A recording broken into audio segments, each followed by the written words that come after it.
Welcome, everyone, as you're coming in. Glad to have you here.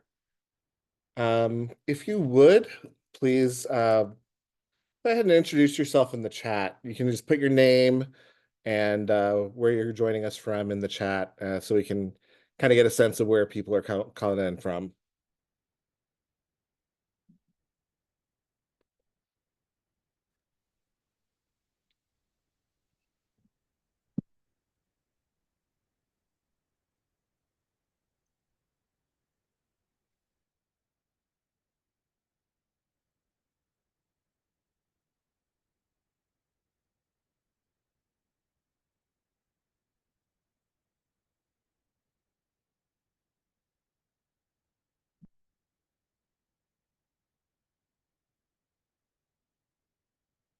I'll go ahead and give us another minute as people are coming in, and we'll go ahead and get started.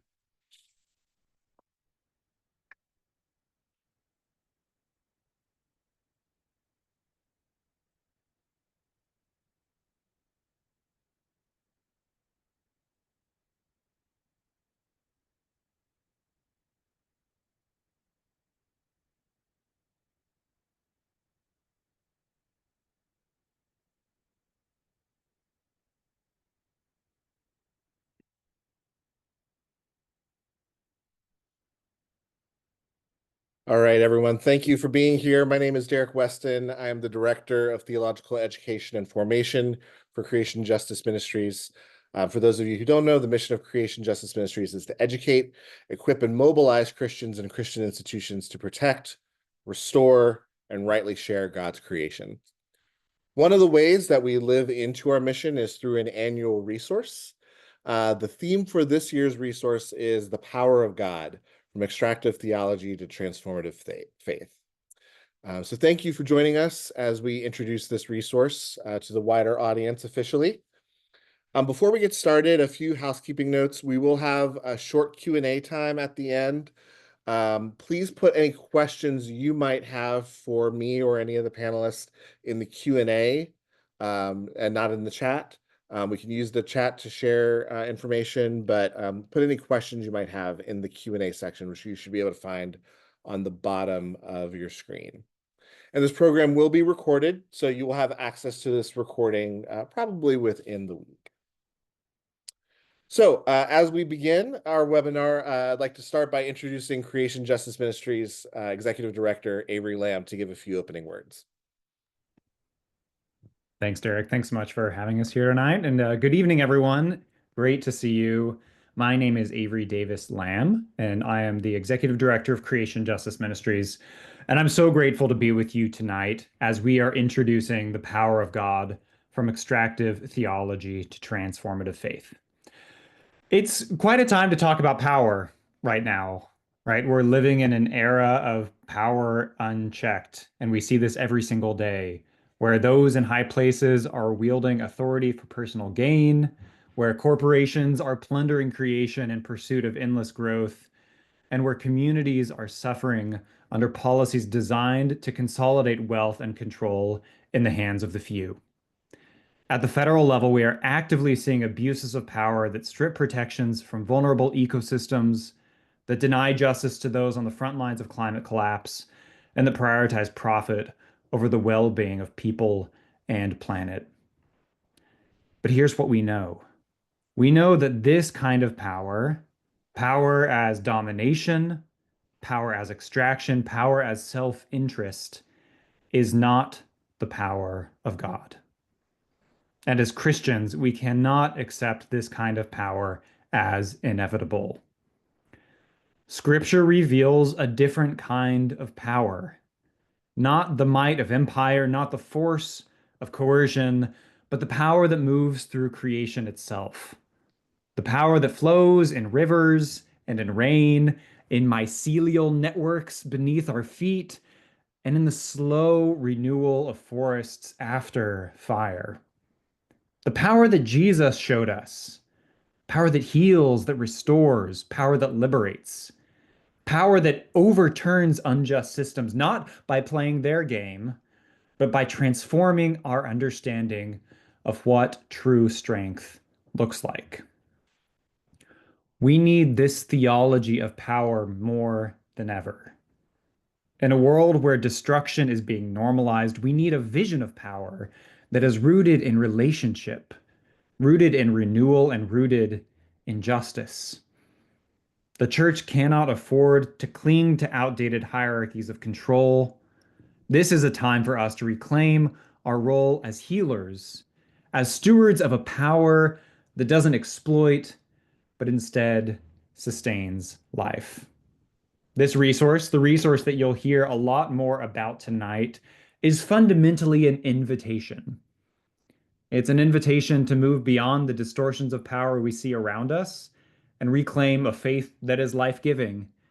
It's an invitation to resist the false promises of extraction and instead embrace the slow, patient work of renewal. And it's an invitation to stand together across traditions, across communities, as we seek to build something better. So I ask you, will you respond to this invitation? Thank you for being here tonight. Thank you for responding to this first invitation, because this conversation matters now more than ever. So let's begin. I'll pass it back to Derek.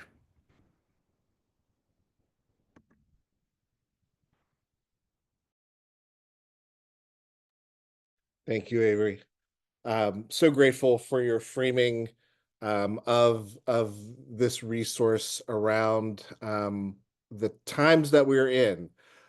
We didn't know when we began this project what the outcome of the election was going to be. We started came up with the idea for this in May.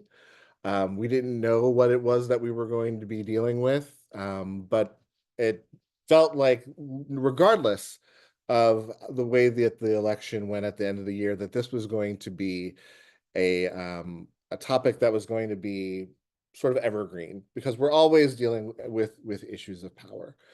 And as we dive into this resource, one of the things that I had a big hand in with thinking about this resource was thinking about where power, the idea of God's power, shows up in Scripture. And thinking about how God's power so often shows up as a creative power. God's power shows up in creation. God's power shows up in those opening acts of Scripture, making from nothing the world that we so enjoy. God's power shows up in healing. God's power shows up in places where people are broken, where people are hurting. And God's power shows up in places of restoration, in places of feeding where people are hungry, in places of um, of restoring community, in places where people have broken relationship. This is in contrast to the ways that we see humans using power in Scripture. One of the things that was incredibly important for me as we were putting this resource together was a book that has been important to me, and in some ways very central to my faith, which is God and Empire by John Dominic Crossan. In that book, he talks about the ways in which power showed up in particularly in Jesus's time, the ways that power shows up in empires throughout history, using monetary power, using political power, using military power, and using institutional power to guide the ways that people are living in the world. And Jesus's ministry happens in direct contrast to the power of Rome. And Jesus's ministry and Jesus's power shows us a beautiful contrast of the way that power can be used in the world to heal, to reconcile, to create, to restore. And ultimately, we see Jesus's power, we see God's power most clearly demonstrated on the cross. That power is the power of God is a self-giving power. It's a power that sacrifices. It's a power that gives itself for others. It's a power that um, doesn't use violence or coercion to get its point across.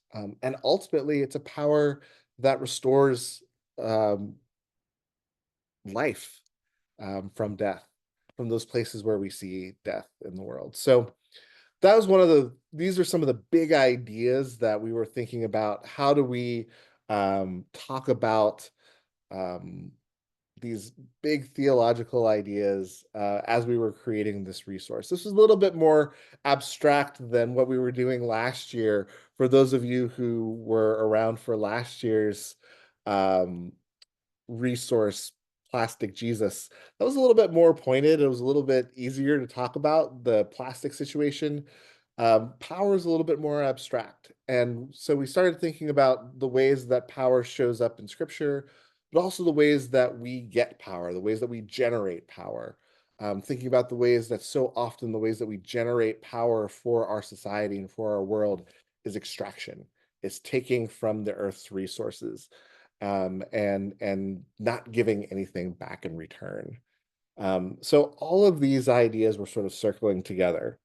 I want to say one last piece about the resource in general before we start talking a little bit about the folks who are a big part of making this resource happen in the world.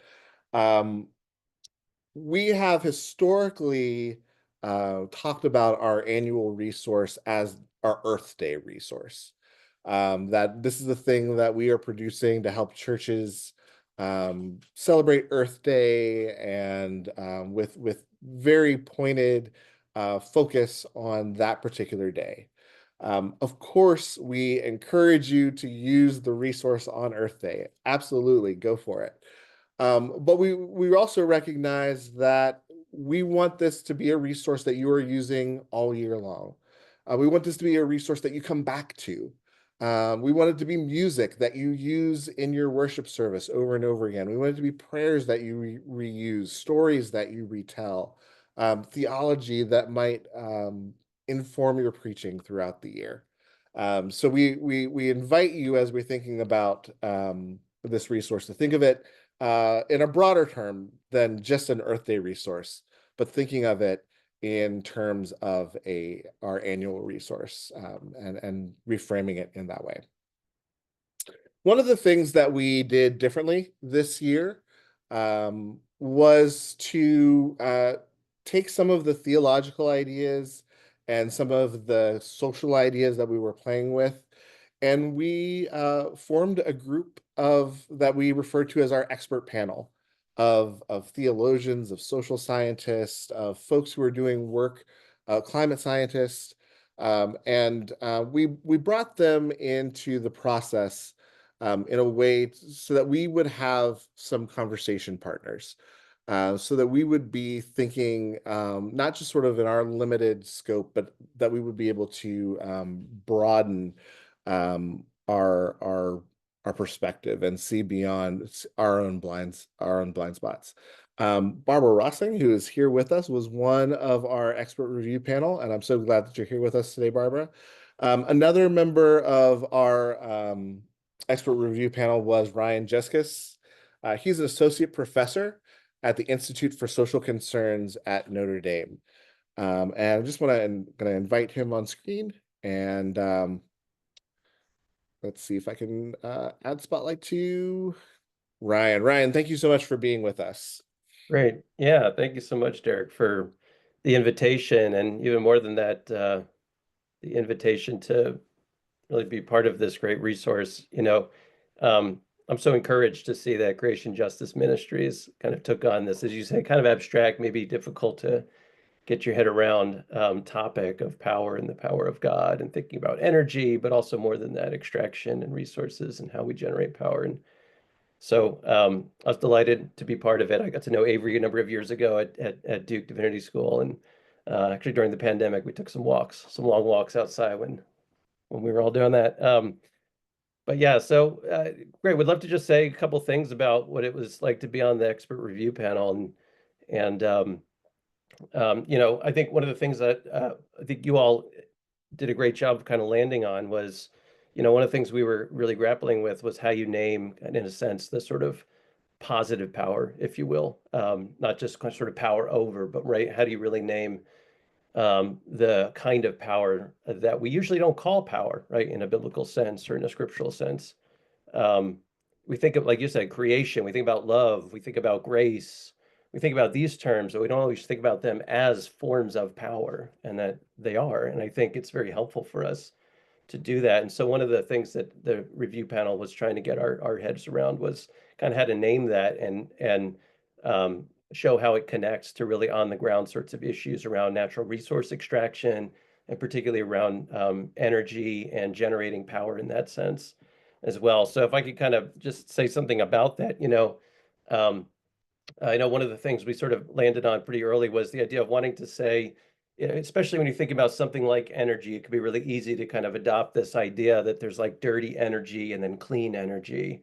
And yet that narrative itself could be useful, but it may also end up kind of concealing more than it reveals, in the sense that if you're just continuing forms of extraction that have a large ecological and social kind of negative impact, if you're just replacing, say, fossil fuels with a different form of kind of energy, for instance, that requires extraction and degrades environments and cultures and whatnot, are we really doing anything very different? And so that was kind of one of the questions we really pressed on, and was really delighted to see where the team, Creation Justice Ministries, ended up going, and to think about, creative power, the power of the cross and resurrection, really the power of love is transformative. It's not just more technology. It's not just, if you will, kind of technocratic in the sense that it offers solutions and technologies that ultimately don't transform. They're solutions without transformation.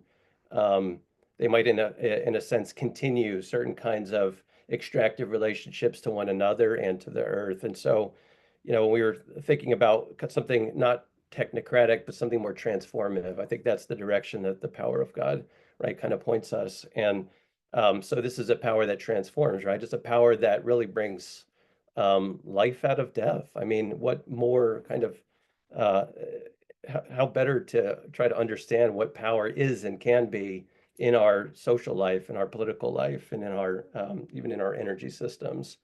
And so we're thinking about, right, if you're just kind of substituting, one kind of fuel for another, without really kind of changing the ways we relate to one another, that's not very transformative. But the power of God is transformative. So delighted to see how you all kind of underscored that. How do we not just kind of continue to shift costs onto other people, right, or other places, so that I can have, all the things that I want in my community, but how can we actually kind of start to really build that kind of power, of togetherness, power with the power that sustains life, the power that transforms death into life.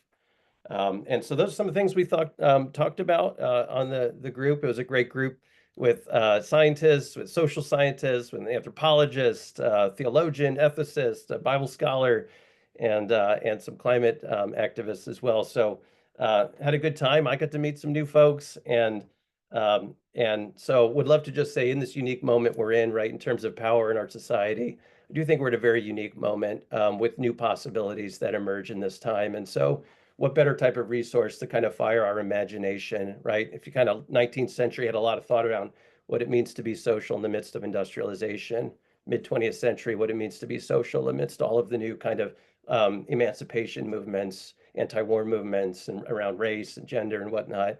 We're in a new moment, right? Migration, climate, and whatnot. So it's a new moment, new challenges. And so I think this is a resource that can really help fire our imagination about how to be witnesses in this era. Yeah. Thanks. Thank you so much, Ryan. And we had a conversation early on with the expert review panel that ended up being so formative for us in terms of thinking about the fact that even with renewable energy, there can be extraction. And that actually led us to using the Apache stronghold story, recognizing that, that particular tribal nation is working on protecting their land from having resources extracted that are being used for quote unquote positive things, good things. And yet, what kind of economy are we building if extraction is our constant way of being? So thank you so much for the work that you did in this. Thank you for being a conversation partner with us. Thank you, Barbara, for being a conversation partner with us, and to the whole expert review panel. Just really grateful for you all. One of the other things that we did this year that was our second year of doing this was we had a songwriting retreat where we invited musicians and asked them to be a part of thinking about how do we create music, how do we create original music for this resource. So we have two of our musicians here with us, John Creasy, who's a pastor and farmer in Pittsburgh, and Julian Reed, who is an artist and theologian in Chicago. And they were a part of our songwriting team for this year. And so I would just like to open the floor to both of you, and just in terms of thinking about what was it like to create music around this theme? And just a little bit more in general, how do you feel about the role of creating art and creating liturgy in around these kinds of big social topics, when it feels like sometimes our traditional uh, worship and liturgy doesn't really speak directly to the things that we may be dealing with right now? Hi, everybody. I'd love to go first. I just have to get off soon afterwards. So I won't be able to stay on the Q&A, but feel free to get my information from Derek, and I'll leave it in the chat if you want to talk more. But I was delighted to be able to be a part as a pianist and songwriter in this group. And part of what I loved the most about it was that, in my humble opinion as a human, we were trying to mirror or mimic some of the ways we observe nature beyond humans to function, namely as an ecosystem where there is a give and take. The mycelial networks that Avery was talking about was present in how we would talk to each other as musicians and listen to each other's stories, have all kinds of deep theological reflections, and then come out of that and collaboratively make music. And one of my favorite parts of the whole process was wordsmithing the lyrics together for each song. Every song would get played. You kind of have a moment to share, and then we would all get on the big screen and tweak words, and that line doesn't work. This stanza doesn't work. Let's put this stanza later, so on and so forth. How is this going to be singable by different communities? So that's one part of the ecology. The other part was that it was dope to think about this work functioning in different kinds of churches across the big denominational spread that CJM services. And so some music sounds like Anglophone hymnody that you might hear at a pipe organ. Some music sounds like what you would hear in a black church from a gospel choir. Some sounds like what you would hear on the home front with the twang of a banjo and guitar and just people singing earthily. So no pun intended. So it was just dope to get all these different genres in the room, different honest conversations about diversity and how we all share the same planet, even though we don't share the same burdens on it equally. And also then contend with what it means to give music that would be evergreen to speak to this concept that's been up this whole time. So I was delighted to be a part. Songs I most directly contributed to were Praise and Join the Trees in Praise. And so I'm just hopeful that you get to receive from those songs, and all the songs, man, are so dope on this thing. And thank you, CJM, for having me. Peace. Thank you, Julian. Yeah, it was an incredible experience this year. I don't think I've ever done so much work in like a 3-day period, and yet felt so energized by that work. The diversity of songwriters was just incredible to work with people that my wife and I were both there, both songwriters, and been making music together for 20 years. Or more than that now, we would never have had the opportunity to work with a group like this apart from uh, Derek and others believing that art matters when it comes to having a prophetic voice. And what you all have done here is really unique and important. And it's not that it's not that these songwriters are the most important. Well, no, the way that you brought people together and want to continue to do that to allow for artists, it just isn't happening, and it needs to more. It's not that we're important. What the model of this is really important, and I hope it gets noticed. So the whole songwriting process, yeah, for me, I usually write songs like in a cabin or locked in my bedroom or out in a under a tree by myself is the point. I write by myself, bring them to our band and say, here's the song, and we figure out the instruments.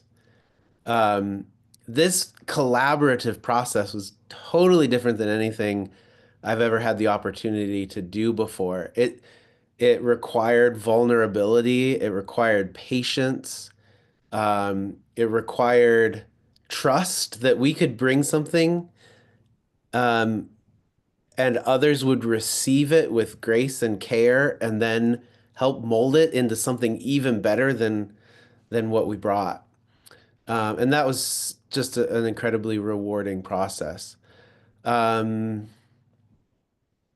yeah, I'm thrilled that we were able to record them, and that those songs are now out there, and hopefully people will use them. That's our biggest hope. Yeah. And I'm so grateful to John. John was one of a handful of musicians who was part of both last year's and this year's um, songwriting retreat, and just really appreciate the um, the ways in which uh, the songwriting process, for me being a fly on the wall of the process, was the way that so part of this was we took some of the things that we got from the expert review panel and then brought them to the songwriters and see how they interpreted, to hear the artistic interpretation of the theological ideas and the social ideas. It was just such a powerful experience for me to watch and witness. And so, John, thank you so much for your work with us this year, your work with us last year, the work that you've been doing on behalf of Creation for so long. And I'm so grateful for you, and thank you for all of the work you're doing. Likewise, thank you. I want to bring on now Jessica Maudlin, who works for the PCUSA. She is the Associate for Sustainable Living and Earth Care. Jessica is a part of our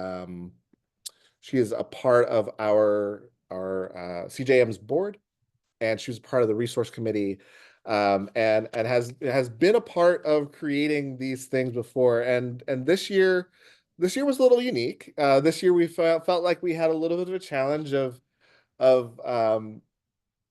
even narrowing down the theme and getting to a place where everyone felt comfortable with what it was we were sharing. So I'd love to just kind of hear a little bit, if you could share with people a little bit of the experience of being on the resource committee and helping to get this thing to the place where it is. Yeah, thank you so much for the opportunity to share, Derek. You've kind of named some of the things I was already thinking about highlighting about that experience. But so this is the second year that I've been a part of this resource committee. And one of the things that really stood out was what Derek mentioned about really starting out not knowing what the election and what this year was going to bring us. And then also having this topic that felt so abstract in the beginning to get our hands around, and what that was like to come together to work on something that had so much uncertainty that we were struggling to articulate exactly what it meant. And then also to have all of the folks on the committee come with their own history and maybe their own preconceived notions about the word power and what that might mean.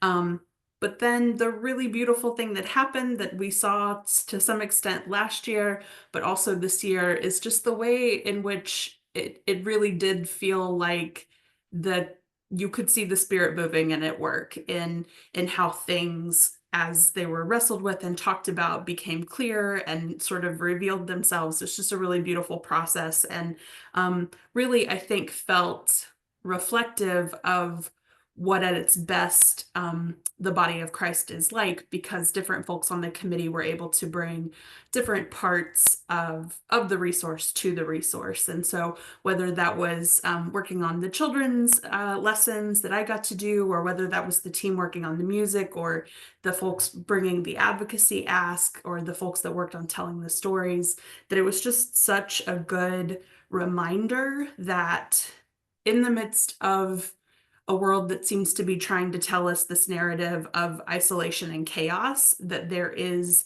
beauty and there is unity, and there are ways that we are coming together, and that the work that as people of faith that we're doing to care for creation and to reframe what power looks like, that we are in it together. And even though, as our brother Julian said, we're carrying different burdens on the same earth, but it was a beautiful reminder of the way in which the Spirit is at work, and the importance of our roles together in that.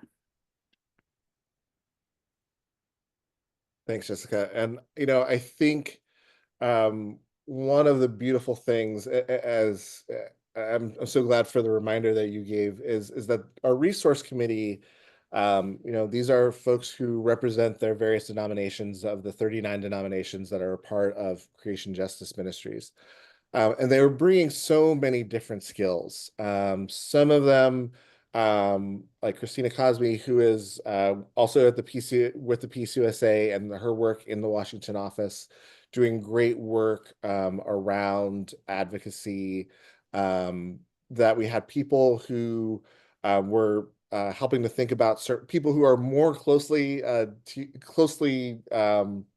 connected to doing regular worship, who were able to help with the sermon starters and to sharpen the theological pieces, that you were able to work on the children's piece, and to make a really great tactile, fun activity that we're able to bring this big abstract idea down to a manageable illustration that kids can understand.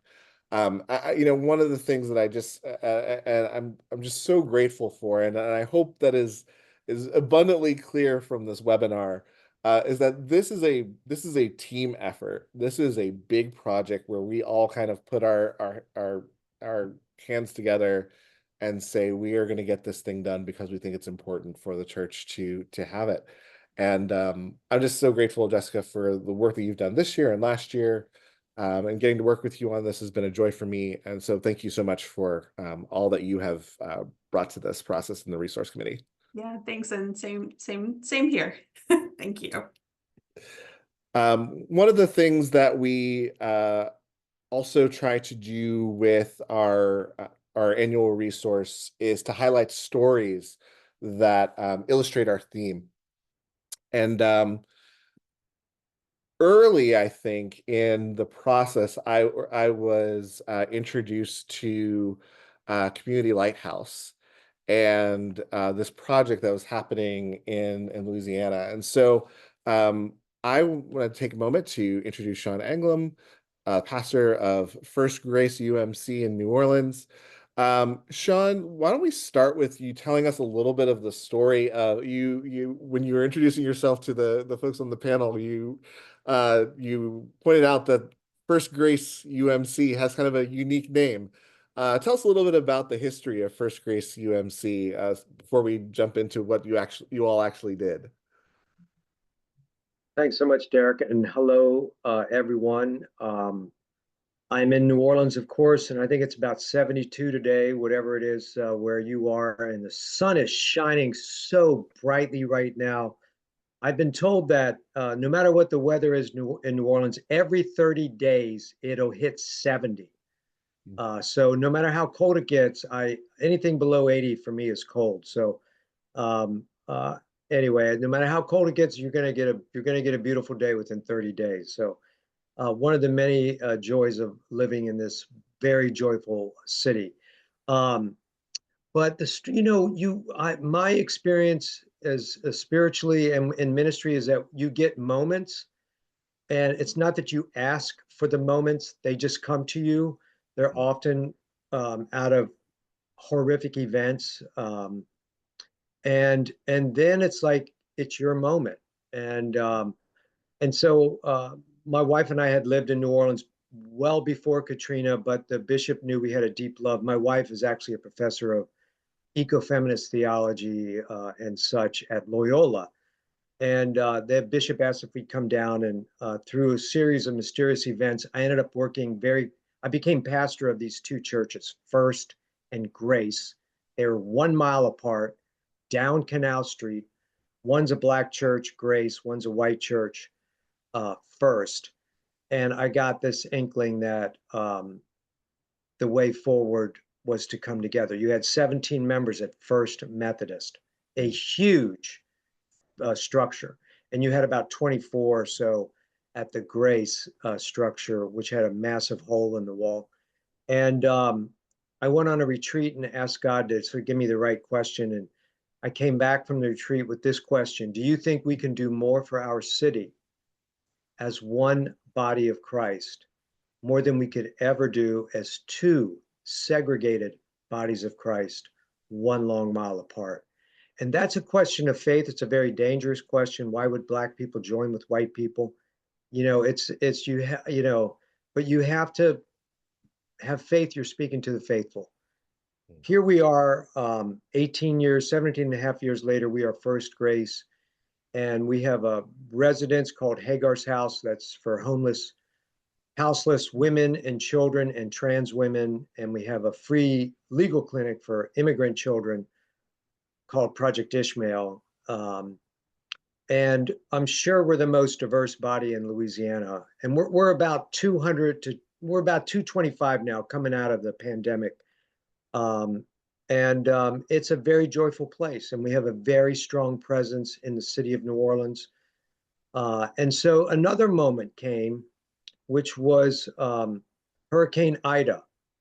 And gosh, that must have been 2 years. There's so many hurricanes, you can't keep track of them. But Hurricane Ida came, we lost power for about 2 weeks. Our church lost one side of its sanctuary roof. And, First Grace is a founding member of Together New Orleans, which I would really encourage you to check out. Instagram and Facebook, Together New Orleans. It's part of the IAF organizing network. We're a founding member. We have one of the finest organizers I've ever met. And, in terms of organizing, I've always wondered what happens after the march, after the protest, nothing. Well, now I understand community organizing. So our organizer got us together, and we're talking. And basically, somehow the question came up: is this what we're going to do after every hurricane when we lose power? Like, there's got to be a different way, and it can't be all the government's responsibility. And somebody said, yeah, we ought to write a grant and put some solar panels on churches and get some Tesla battery backups and whatnot. And somebody said, yeah, we ought to call it Community Lighthouse. Well, that was 2 years ago. We went to the Greater New Orleans Foundation. They gave us $1 million, and we put a lighthouse on a church in LaPlace, which is a predominantly black church that has a very strong reputation. And then the city gave us $2 million, and then the federal government gave us $3.8 million. And now we have 17 churches and community centers with solar panel and Tesla battery backup. And the state approached us, and we wrote a grant with the state for $350 million that the state got. It's in question now, of course, but there are now solar panels in churches in Baton Rouge. There are 2 going up in Shreveport. We just met with the city of Houston, and New Orleans is like, we're last in everything except music.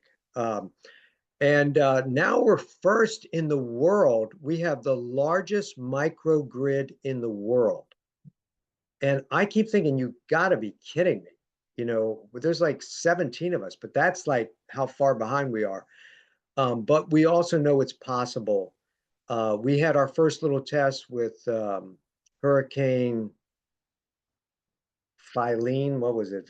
I don't know. It was some little hurricane that came through. We lost power for about 48 hours. and we got a test run. And what First Grace did for people in 48 hours made you feel grateful to be the church. And you know, everyone that came to that lighthouse who didn't have power, whose children were hot, who needed to charge up medical devices, what ended up happening was the whole city functioned better because these lighthouses existed. The city called us and said, can we distribute our oxygen tanks out of First Grace? The Salvation Army called us and said, can we set up our food truck there? The food bank called us, said, can we distribute food there?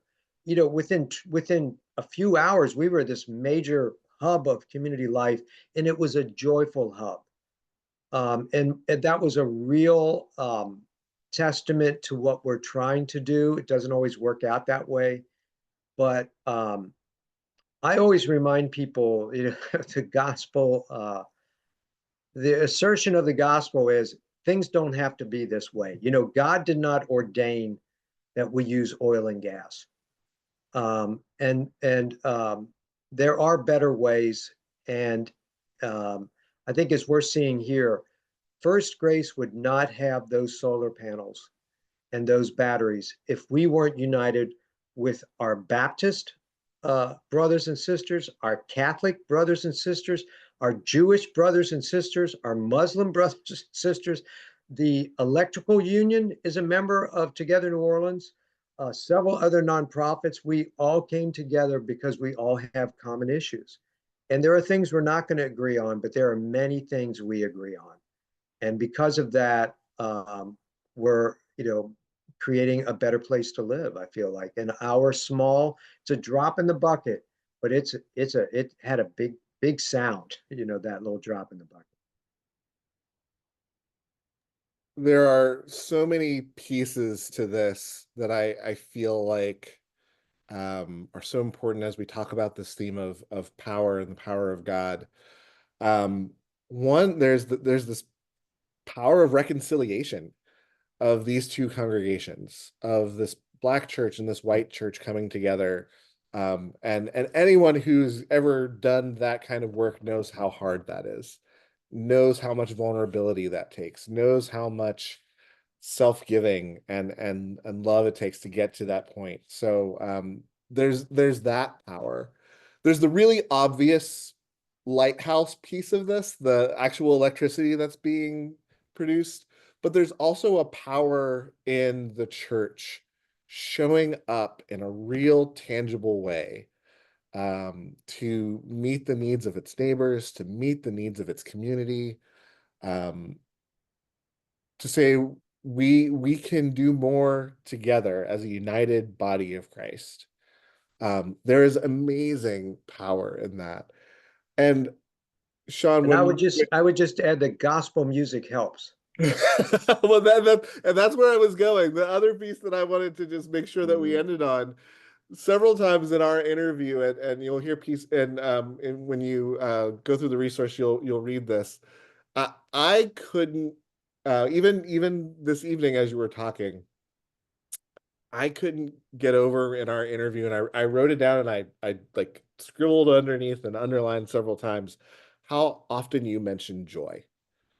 How often you mention joy as a part of the life of your church. And I don't know that we ever think about joy as power, but I think that your church and what you've shown us, because my experience of gospel music has been a pretty joyful one, but I'm wondering if you could just speak a little bit, because that, again, when you talk about this, not only does it come out in your voice, but it's something that you bring up quite a bit, just kind of the role of joy as a part of motivating and moving your church forward, even in these difficult circumstances.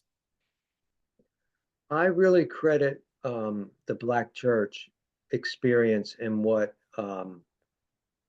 that has brought to First Grace and taught me so much of. You know, I think just even in terms of preaching, you can take people anywhere you want, but people came to hear the good news. So you better have some good news at the end of the day. You better have some joy.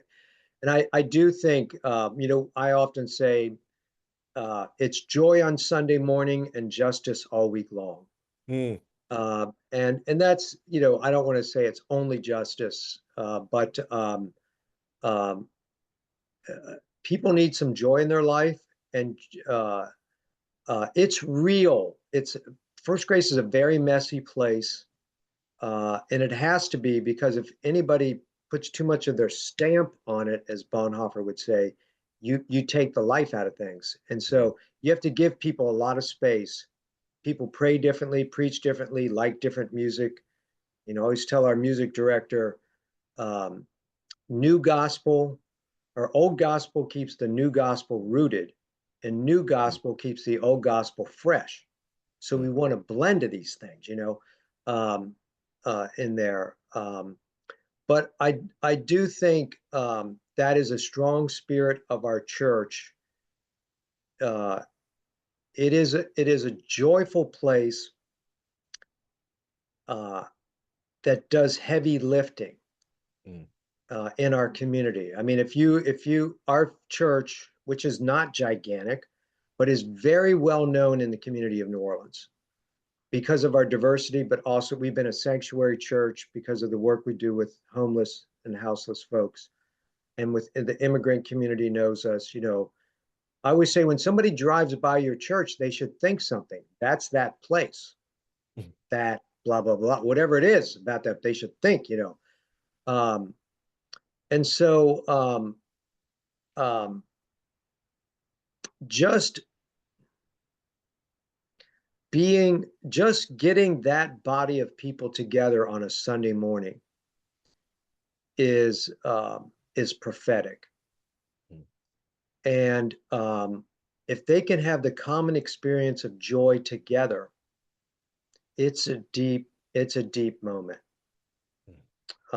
It's a deep moment. And I'll just highlight, we have communion every Sunday, and every Sunday, those children leave the children choir and come down the back of the sanctuary. They're the first ones down the aisle to receive communion.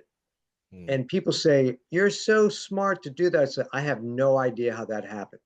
It's just become the way it is. I don't know how it is, but those little things, deepen relationships. And last thing I would say is diversity does an interesting thing. If you're in a setting where everybody you assume is kind of like you, people just pop off.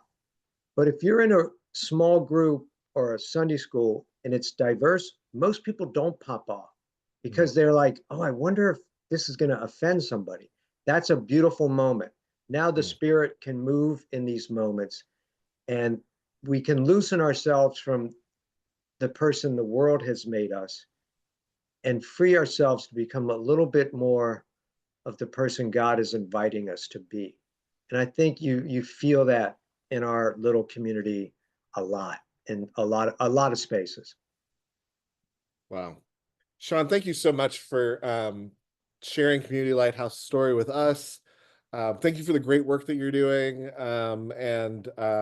Yeah, it's just so inspiring on so many different levels. And I'm just so grateful for you sharing. Thank you. And the whole gathering makes me so proud of the United Methodist Church. Once again, I like being proud of my church. So thank you everyone for everyone's good work, writing music and just doing it.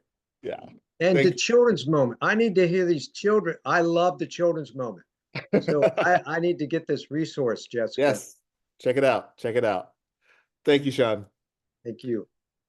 So obviously we wouldn't want to share this resource without giving you all some ideas of how best to use this resource in your ministry. And so Amber Naylor, who is on the staff of the American Baptist Church and who is also a member of Creation Justice Ministries, is going to share with a little bit about how her denomination is planning on using the resource and just some of the ideas that have been percolating for her and in her denomination. So Amber, thank you for being with us, and take it away. Yeah, thank you for having me. I apologize. I didn't mean to send my link so early. I thought I could have it like ready to go in the chat, but it sent it right away. So in the chat, you'll find the PDF to what I am talking about. So we used the Power of God framework last fall. Being connected with CJM, we saw like the first draft of it. And so using the language and the stories and the songs as they came out, we created a Lent meditation. So there's 7 weekly reflections, one for each week, starting last week with Ash Wednesday, based on this resource for clergy to work their way through it. We were inspired by the resource itself, but wanted to give a more of a contemplative, meditative, inspiring our clergy to do their own inner work first before they got ready to preach this, present this, take action on it with their congregations. And so each week has a theme that we've pulled from the text, a scripture that was either directly referenced in the resource or relates closely to the resource. And then we had 7 different American Baptist pastors who are part of our own Creation Justice network of organizing write a meditation from their own perspective as clergy all over the country. The first one, the Ash Wednesday reflection, is written by a pastor in California, and so it is no surprise that it is focused on breath and clean air and the effects of fires and smoke and ash, and just the power of breath and what that means. And then it also includes a short prayer for each week. And so our hope is that we have this as both a document and it's all over our social media. So our hope is that our affiliated pastors use this as their own Lenten practice of reflection and meditation. And then it can help sort of plant some seeds of inspiration as they think about how they want to use this resource in their congregations and with their communities. So.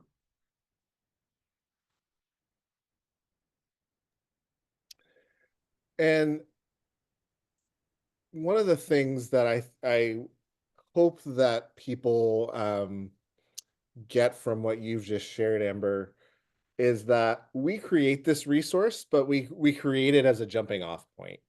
And I love hearing that you've taken the things that we put in the resource and kind of run with them using the creativity of the folks in your ministries, using the creativity of the folks in your churches, that you have in some ways, in some ways, I think of all of this the way that I think of our sermon starters. We want to give you all some ideas that will jumpstart your thinking. And then we want you to take them and run with them and see where they'll go in your community. See what the Spirit is doing in your congregation. See what it's doing in your community, and make it your own. And make it a part of the life of your congregation in ways that make sense for you and your context. So I just love that so much, Amber. Thank you so much for sharing that. And also just grateful for the American Baptist Church for helping to sponsor this event and be with us on this webinar. Just really grateful for all the input that we've gotten, and thanks for being early adopters, because you you kind of get to be the guinea pigs to make sure this thing actually works. But thank you for taking that on. You're welcome.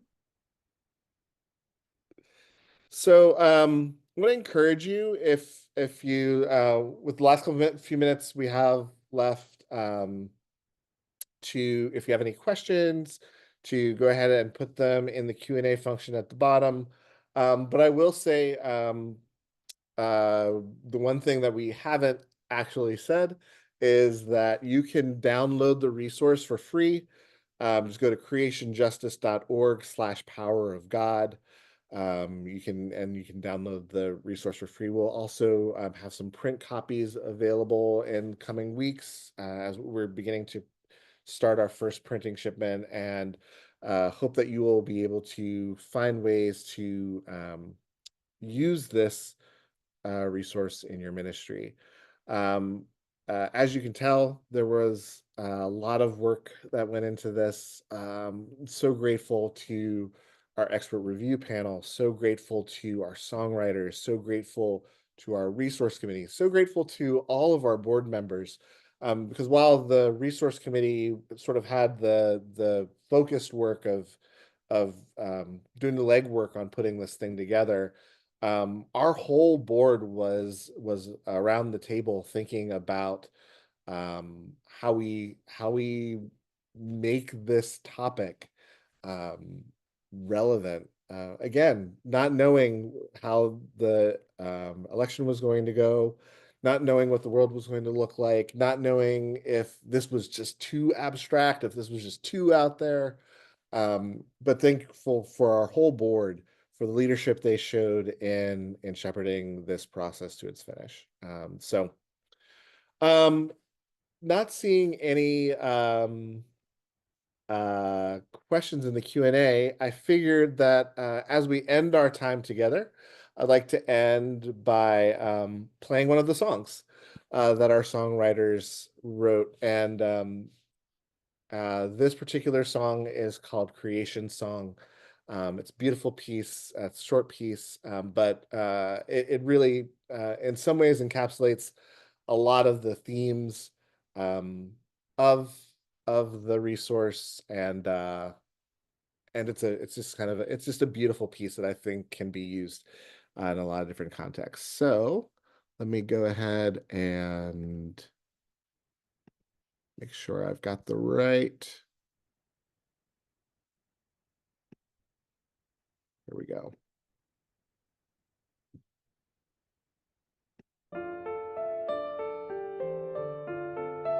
Can you all hear it?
Thank you all for being with us tonight. Hope that you will get some use of the power of God. Please let us know if Creation Justice Ministries can be a resource for you. as you're thinking about the ways that we bring these things into our churches. Yes, for Earth Day, but for all year as you're exploring this resource and the ways that you can use it. So blessings, have a great evening, and we'll see you again next time.